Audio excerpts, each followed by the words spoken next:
नमस्कार, मैं हूं शशि तुषार शर्मा और आप देख रहे हैं चुनावी खबरों पर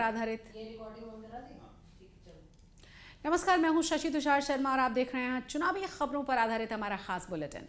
सबसे पहले हम आपको दिन की बड़ी चुनावी खबरों को संक्षेप में बताएंगे। बाद में हम आपको बताएंगे कि ये खबरें खास क्यों हैं और आपके लिए क्यों महत्वपूर्ण है और इनके राजनीतिक मायने क्या हैं। 2023 के चुनावों को लेकर छत्तीसगढ़, राजस्थान, मिजोरम और में राजनेताओं ने किस तरह से एक दूसरे पर हमला बोला है, इसके बारे में बताएंगे। राजस्थान में ईआरसीपी मुद्दे पर राज्यवर्धन सिंह राठौर ने गहलोत सरकार को घेरा। आखिर राजस्थान में ईआरसीपी मुद्दा गर्म क्यों है, इसके बारे में पूरी जानकारी देंगे।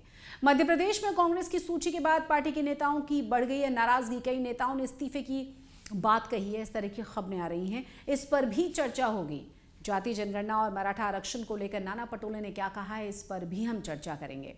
मिजोरम में आम आदमी पार्टी ने किया है चुनाव लड़ने का ऐलान और ऐसे में यहां भी इंडिया गठबंधन को लेकर सवाल खड़े हो रहे हैं, इसके बारे में भी आपको पूरी जानकारी देंगे। और चलिए अब इन तमाम खबरों को समझ लेते हैं विस्तार से। राज्य मध्य प्रदेश, छत्तीसगढ़, तेलंगाना, राजस्थान और मिजोरम में चुनावी बिगुल बज ही चुका है। सभी सियासी दल यहां पर चुनावी मोड में आ चुके हैं।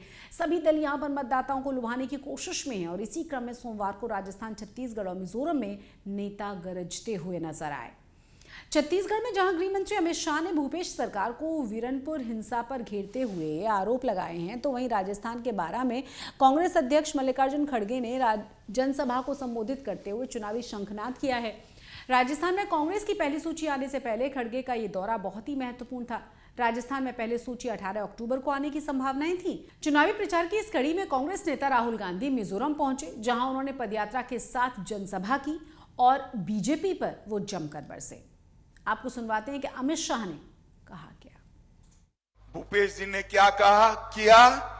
5 साल से 30% भूपेश कक्का सरकार चलाने का काम ये भूपेश जी ने किया। मित्रों, भूपेश बघेल ने छत्तीसगढ़ को कांग्रेस के दरबार का एटीएम बनाकर रखा है, एटीएम बनाकर रखा है। छत्तीसगढ़ के मेरे आदिवासी युवा के अधिकार का पैसा दिल्ली दरबार की कांग्रेस की तिजोरी में जाता है। इन तीनों ही रैलीज में सभी पार्टियों ने अपनी अपनी ताकत दिखाई है। छत्तीसगढ़, राजस्थान में जहां बीजेपी वापसी के लिए बेताब है, तो वहीं कांग्रेस ने भी दोनों ही जगहों पर अपनी सत्ता को बरकरार रखने के लिए पूरा जोर लगा दिया है। अब ये मतदाताओं पर निर्भर करेगा कि वो किसे अपना आशीर्वाद देते हैं। जैसे जैसे राजस्थान के विधानसभा चुनाव नजदीक आ रहे हैं, सीआरसीपी यानी कि पूर्वी राजस्थान नहर परियोजना में मुद्दा लगातार ये बढ़ता जा रहा है और ये बनता जा रहा है चुनावी मुद्दा, क्योंकि इस पर बीजेपी और कांग्रेस सामने सामने आ चुके हैं।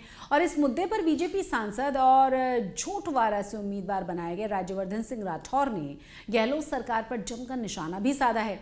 राज्यवर्धन सिंह राठौर ने कहा है कि गहलोत सरकार इस पर राजनीति कर रही है। चलिए आपको सुनवा देते हैं पहले कि आखिर राज्यवर्धन सिंह राठौर ने इस पूरे मामले को लेकर कहा क्या है।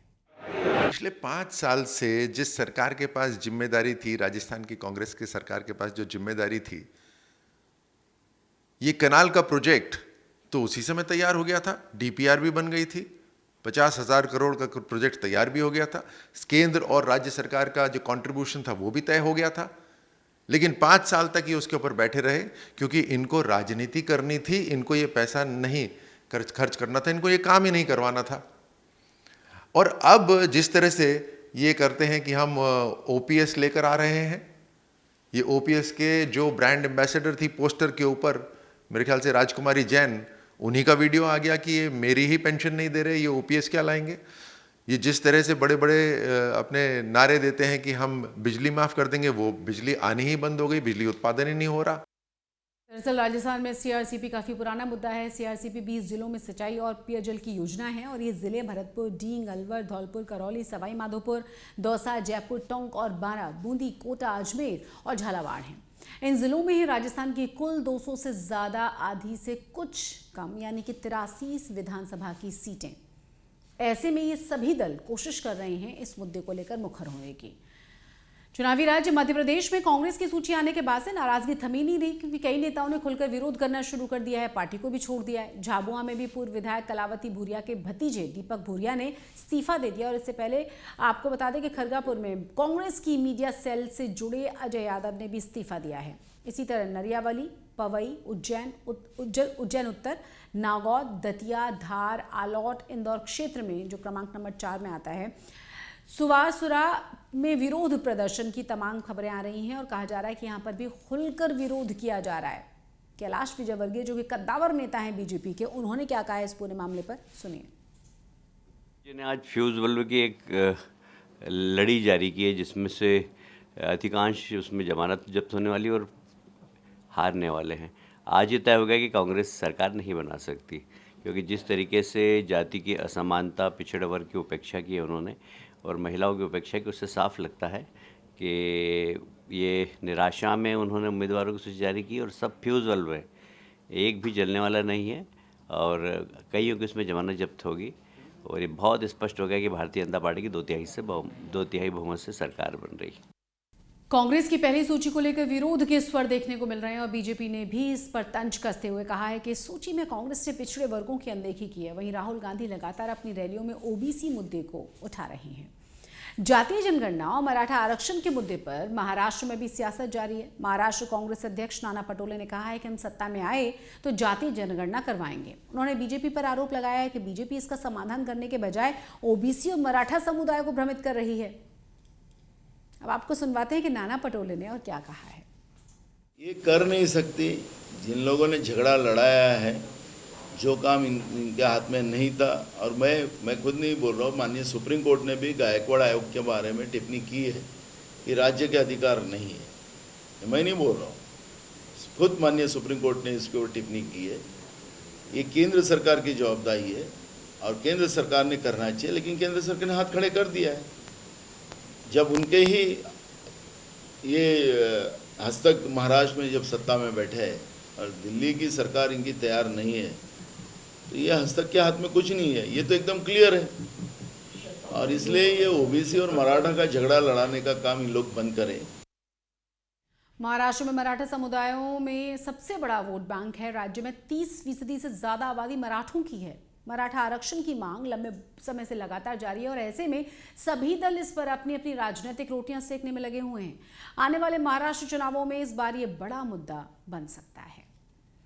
दिल्ली और पंजाब से निकलकर आम आदमी पार्टी दूसरे राज्यों में लगातार पैर पसारने की कोशिश में है। मिजोरम में भी आम आदमी पार्टी ने चुनाव लड़ने का ऐलान कर दिया है और ऐसे में सबसे बड़ा सवाल यह है कि मोदी सरकार को घेरने के लिए बने इंडिया अलायंस में कैसे एकजुटता बनी रहेगी। वहीं आम आदमी पार्टी लगातार कह रही है कि अलायंस लोकसभा के लिए बना है, न कि विधानसभा चुनावों के लिए। आम आदमी पार्टी सभी राज्यों में अकेले ही चुनाव लड़ने का ऐलान कर चुकी है। सुनवाते हैं आपको राजेश शर्मा ने क्या कहा है इस पर।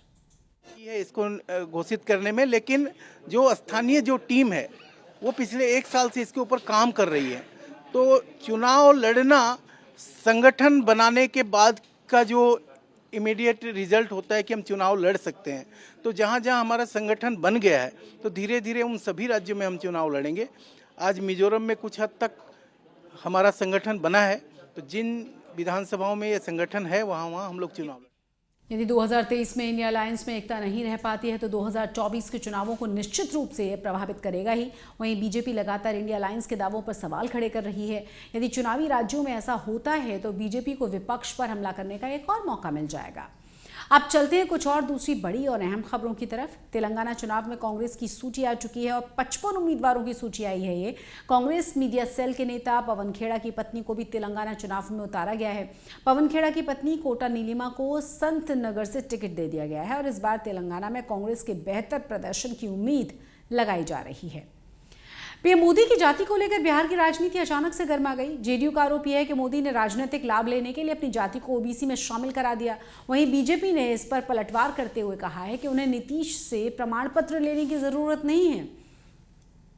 चुनावी खबरों के हमारे इस खास बुलेटिन में फिलहाल इतना ही, लेकिन चुनावों से जुड़ी हुई तमाम जानकारियों के लिए और हर दिलचस्प अपडेट के लिए आप सब्सक्राइब कीजिए चुनाव आज तक को। मुझे दीजिए इजाजत। नमस्कार।